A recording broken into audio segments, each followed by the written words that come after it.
Well, that sure was something.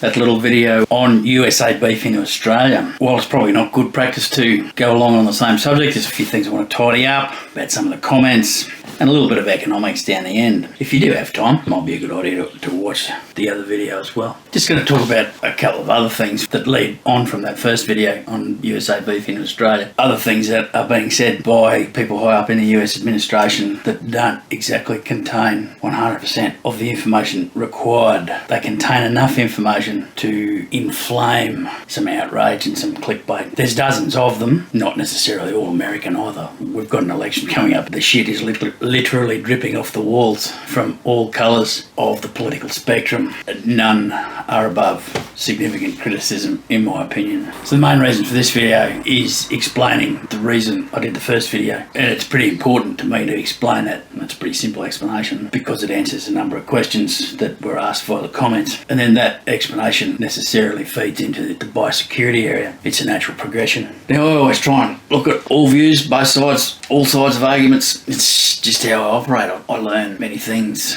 from maintaining an open mind, and I appreciate there's a lot more to this argument and debate than the bits I'm talking about, and that's why it needs to be stated that I'm talking about the little bit that I want to talk about because of partial truth or not the whole truth being told in regards to that little bit that I want to talk about. Hopefully that makes sense. It's probably a little bit mumbo jumbo, but anyway. So thanks to all that watched. Maybe I finally had something decent to say. There's some 62,000 views before I came to sit down here. Almost 2,500 hours, which for me is pretty astonishing. That's my big one for the year. I'll go back to my normal 50 to 100 now, I suppose. It is Wednesday, April 23, 2025. So just a couple of mistakes that I made and generally pointed out in the comments. Well, not so much a mistake. This first one is something I left out. And I think what's happened here, that I recorded it and then the tariffs were changed.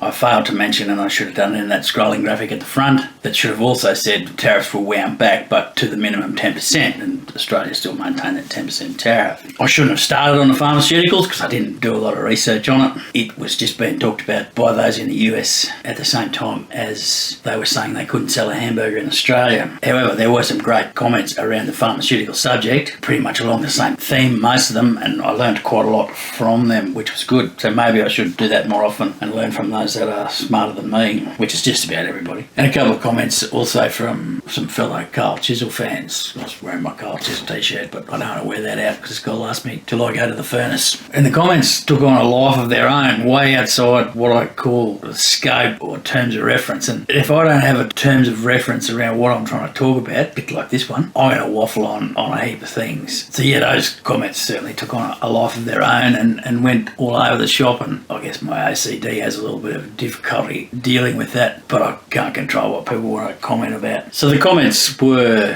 there must be only 400 of them now. I think 99%, more than 99% outstanding. There's a few wild ones in there, but nothing abusive. Some really good comments, and I thank you all for that. Let's address the first comment. A chap commented and said, well, I don't know why you wasted your time. Nobody cares. Well, I think people care, and the reason I did the video, the sole reason I did the video, was hearing those guys talk, advisors to the president, and again, I'm not going to go into their personalities, I don't know them, talking about not being able to sell a burger in Australia. So let's have a look at that, I thought to myself. So searched through it, and as I found out, the ball's completely in the court of the US. It was banned in 2003 due to mad cow disease, but the ban's been lifted in 2019, so long as there's some traceability on the animals spending their whole life and being processed in the USA. The USA wants to send us Canadian and Mexican beef. Mexico allegedly sources beef from other South American countries. Their side of it falls over. Part of the Australian requirement is that that be able to be traced back to farm of origin. And a lot of the comments around that said that that can't be done in the States, whereas our National Livestock Identification Scheme possibly leads the world. Agricultural Secretary Rollins popped up the other day. Now this clip was a couple of weeks old, but still banging on about can't get any cattle into Australia. And she started talking about live cattle into Australia. That's a little bit out there. She went on to say that American beef was the safest and tastiest in the world. Europe would argue that case. Australia obviously also argues that case. A couple of the comments went down the line of foot and mouth disease. America's essentially foot and mouth disease free, as is Canada and Mexico. Last case in Canada, I think, was 1952. But allegedly, as Mexico's sourcing from other parts of South America, and while there haven't been reported cases for quite some time, there are countries that haven't been declared FMD free.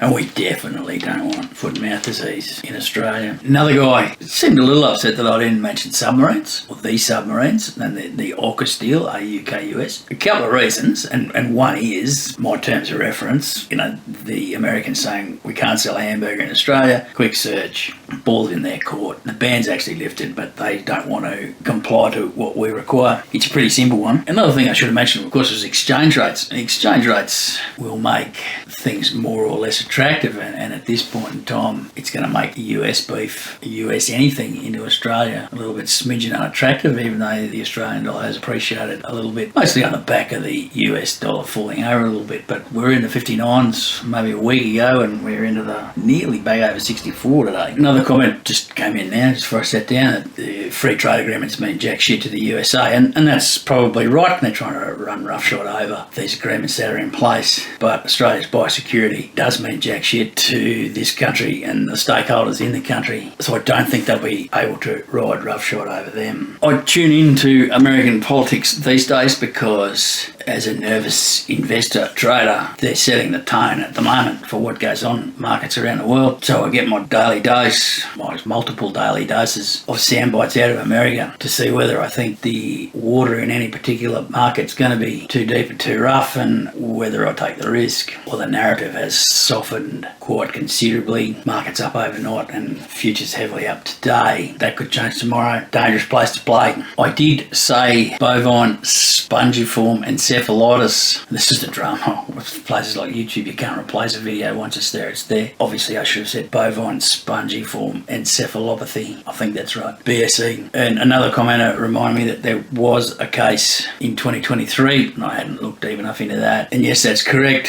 USDA says it was an atypical case, which means it was in an older animal. Atypical versus typical. Atypical just means it wasn't contracted through eating contaminated feed, and by contaminated feed, it's obviously meat and bone meal, blood meal. It's funny, tallow didn't ever seem to be included in Australia, but meat and blood meal, bone meal, fed back to the host animal. Atypical seems to be something that happens from time to time. It's probably best you look it up yourself, because whatever way I explain it, it won't be right, or it won't sound right. It's still BSE, isn't it, in reality? So that's one of the things I got a bit wrong, or a lot wrong. Other stuff they've been talking about, and these are senior advisors to the president, there's a 700% tariff on rice into Japan. Again, it's kind of incorrect on two fronts. It's zero tariff until 770 million kilograms is reached. Once that level of imports is reached, then the tariff kicks in. The tariff's actually at a fixed dollar rate, $2.40.8 per kilo. 700%, it's a wild stab in the dark, because depending on the price of rice, it'll be a percentage of that price. And similarly with US dairy products, some of it at least, into Canada. The US is saying that it's 250 to 290% tariffs on dairy. Also a progressive tariff, if you can call a tariff progressive. Zero up until an amount is triggered, and then move into tariff rates. And that happens back the other way as well, from Canada to the US, but those tariffs are 34 to 39%. I don't believe the dairy tariff into Canada has been triggered, not recently anyway. Some other stuff on the tariff situation, and this is again senior advisor to the president. I've been on holidays in Japan, no US cars in Japan. A couple of problems there. Japan wants the steering wheel on the other side of the car. The US makes cars that the Japanese don't really want, but the comment has been that Japanese cars are far superior in quality to US cars. Right-hand drive out of the US, it's an interesting conundrum actually, because the Mustang that's sold in Australia is delivered from America with right-hand drive, yet all the trucks, the Rams, the GMCs, the Chev and the Fords all have to be, they call it remanufactured, but it goes into a factory and they change it from left-hand drive to right-hand drive for Australian roads. So that is interesting. There must be factories in the States where right-hand drives are made, and especially some of those ones making Hondas and BMWs. Don't know if they only make them for the US market or are they exporting. Another one of those comments from the president. No Chevys in Munich. I think Chevrolet was selling cars in Europe under the Opel brand. Another one of those tariff comments, we can't sell our corn in Europe. Are our seeds different? Well, there's a big rabbit hole there, isn't there? The United States is the home of genetically modified organisms, genetically modified corn. Well, once you open that door, then you're also opening the glyphosate door. To the naked eye, corn seed probably looks the same, soybean seed probably looks the same. You'd need a scientist to explain what differences may or may not be in there. Europe, within their rights, has banned that, as they have the beef, due to some of the chemicals in the hormone implant. So if I were to use the comments as a survey, it would be 100% we don't want US beef in Australia. And there was one comment from a US guy, and he doesn't particularly want Australian beef in the US. That's quite fine. With what's been going on now, and there's many spokes of the trade wheel, coupled of course to the law of unintended consequences, that China stopped buying US beef. It's been reported that Australia has picked up some of that slack into China. Time will tell to see if that's actually correct. Which leads me to another recent comment. A chap said that I was acting like it was about Australia. My comments on these sorts of things will always be through an Australian lens because I come from Australia. But the US instigated the tariffs against all countries except North Korea and Russia, oddly enough. So the US is battling it on many fronts. And the comment went on to say that America was going to break China, and that may or may not be so, I don't know. And that it wasn't about Australia. Well, in the case of our biosecurity, it is about Australia. The reason I did the video, comment, can't sell a burger in Australia, simple search, when actually you can, but the ball's in your court. You need to comply with some things that we want or that we need. There's someone was saying that Aldi's already selling US beef. These ones are easy searches. Aldi US site comes up first and talks about USDA standards, but you look a little bit further. Coles, Woolworths, McDonald's,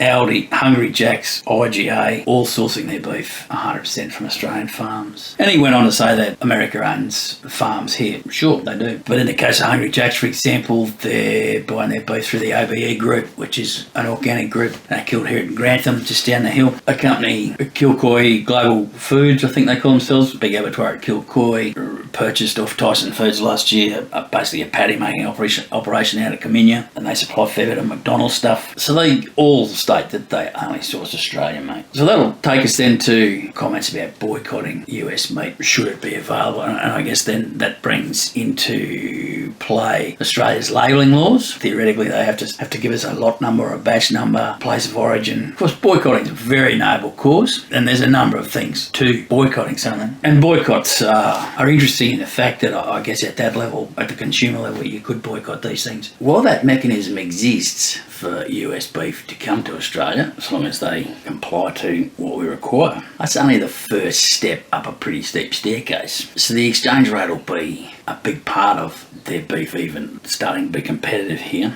And finding someone to sell it in volume will be even bigger. Our major players have given a pretty big commitment to Australian beef and Australian produce, and if they start walking that back, the backlash should be something to witness, because Coles and Woolworths, rightly or wrongly, are somewhat on the nose. Have been for a while, not likely to change for a while. And the consumer, coupled with labelling laws, has so much power. The consumer, the aware consumer, and through social media, which can in this case be used for a good and righteous cause. And I say that because I believe our disease status, biosecurity status, needs to be maintained. But the consumer has an enormous amount of power and can share what is and what isn't very, very quickly through their social media channels. So pretty much the consumer can ensure that not a single sausage with American beef makes it to the checkout. But there's other things that come out of the US that are 100% required. Caterpillar is a good example, and someone brought that up in the mining game, some in the agricultural game. At this stage, and it may change in the future, it won't change that quickly. It seems that most of the heavy agricultural John Deere tractors are coming out of the US. There's an opportunity to come from other countries, particularly Germany. Cotton pickers seem to be exclusive out of the US, and while other companies make them, it's a long time since I've seen anything other than a green cotton picker in Australia. Headers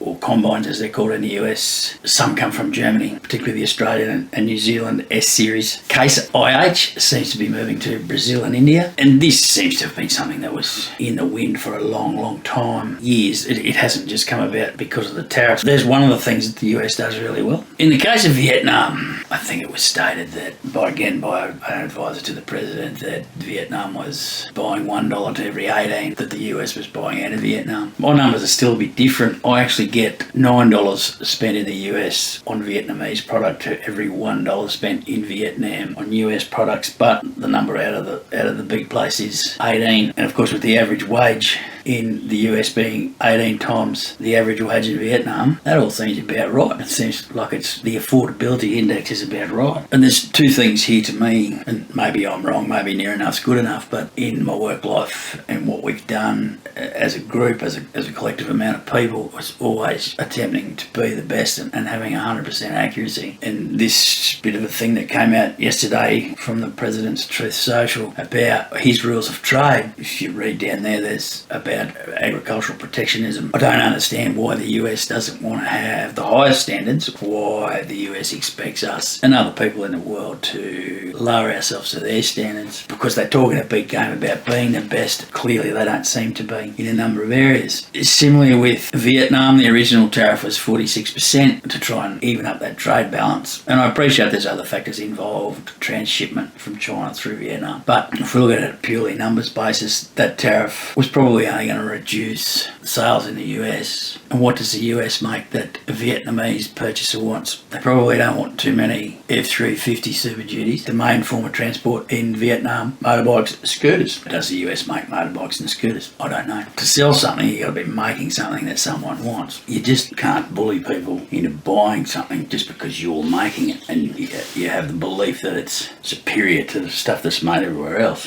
I fully understand the bits about intellectual property and things like that need to be protected. So perhaps rather than the broad whack, maybe item by item. Don't know, it's an interesting situation we're in. I get the trade deficits and I get the capital flows, and I guess I understand why the capital flows would be seen as detrimental at times. It depends on how you view it, I suppose. If you're bringing stuff in to make other stuff value add, make profits, then the capital flow out's probably not as bad as capital flow out just purely for consumer goods. In the case of Vietnam and other countries, or isn't it a part of what we should be doing as developed countries to assist these poorer countries develop, and then they can afford more of what we manufacture or grow or sell? You know, in the case of the US, their beef, their corn, similarly in Australia's case, beef, wheat. I don't think anybody plays fair. That's how much you can negotiate some of the unfairness out. US companies have interests in feedlots and abattoirs. Cargill's 50-50 with the Tees brothers. JBS Australia, they big. JBS is South American, of course. Doesn't come with that great of a reputation. What do they own? 6 feedlots, number of abattoirs, including Dinmore, just here west of Brisbane, or on the western outskirts of Brisbane. Beef City, it's down the road at Albany. So they're the number one feedlot in Australia, followed by Morton Co., which is a local group, local family. NH Foods, which is Japanese, they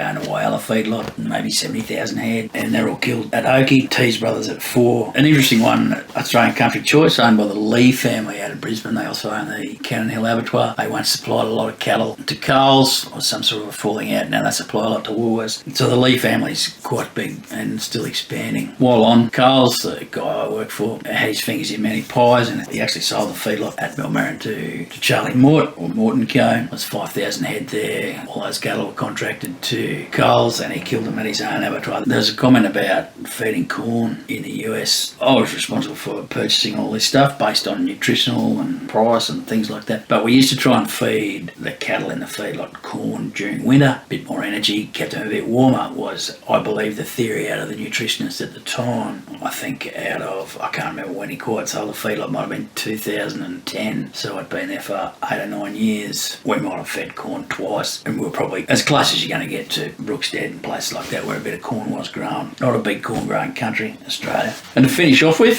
a little bit on economics. And so the first bit of economics is going to come from another presidential advisor who's an economist, and the second bit's real life experience from me. And I've got no doubt we're both right to some degree. So this goes back a few weeks, and people are asking tariffs put prices up, how are people going to afford it? He uses a nice simple example out of the economics textbook. Apple producer produces 100 apples, sells them for $1, but his costs go up and he really should be selling them for $1.10. So that's 10% apple inflation, let's call it. But he's going to eat that extra cost to ensure that he sells his apples because he doesn't want to have apples waste. Wonderfully crisp, clean, pure economic theory. But that apple supplier, he might also have got it wrong and he might not be able to eat that cost. So he might go broke, have to fire his staff, so we got unemployed people, burn the tree down so there's no apples, or no apples coming from his apple orchard, and all of a sudden we've got infinite apple inflation. Multiple scenarios that the textbook sometimes doesn't cover. So now I'm going to talk about tomato inflation. When I was a wheat hacker, my mother would buy, let's call it 2 kilos of tomatoes a week. I don't remember the kilos exactly, but every week she'd buy the same amount of tomatoes. Every week. Whether they were $1 a kilo, so bear in mind we're going back late 60s here, early 70s, or $4 or $5 a kilo, 2 kilos of tomatoes. I never gave it much thought back then. I just knew we bought tomatoes every week. So if we jump forward a little bit to, I don't know, 2020, 2021, 2022, whenever we had a series of floods through Queensland, New South Wales, well, tomatoes jumped from around that $4 a kilo, $4 a kilo, to $12 and $14 a kilo. 350% tomato inflation. So we might have been buying a kilo a week, half kilo a week at $4 a kilo, $6 a kilo. We might have bought a tomato or two, $10, $12 a kilo. We're out. We grow our own now. And the other part of that was, or is, that it was the big, rich, red slicing tomato that booted up there by the little punnet tomatoes. They hardly changed, by something that was slightly damaged. There's a number of ways to avoid some of that inflation. But now we just grow our own. We can have all sorts, all colours. We might have to buy a few during winter. Who knows? I might even set up a little greenhouse. We also actually give away lots of tomatoes. We certainly can't eat what we produce. So it's very microeconomics, but eventually all those little bits of microeconomic activity affect the macro picture or the macro curve somewhere. So in the world of that particular economist, the apple supplier was going to do what was necessary to ensure that there was inelasticity in the demand. In my case, or our case, demand is very elastic. Two completely different examples for sure, but it's about understanding where price points change that inelasticity of supply and demand. So that's a bit of a follow-up on that USA beef into Australia video. I guess I just like the facts and truth, but I also understand that social media gives the ability to distribute not quite the whole truth, sound bites that contain some truth, not all the truth. Anyway, I'll leave that now. I think I've had my big one for the year, so back to the 50 to 100. But anyway, thanks to all those that watched that last one. It's been quite amazing watching that rip on by. What I really want to do is get amongst one on fish farming in Tasmania, salmon farming. And it won't be quite what you think. People talk a lot about how bad the salmon farming is down there, and there's something I haven't seen talked about, and people might think it's small and insignificant, but it's just about noticing the detail on the ground. So that's probably what I'll be working on.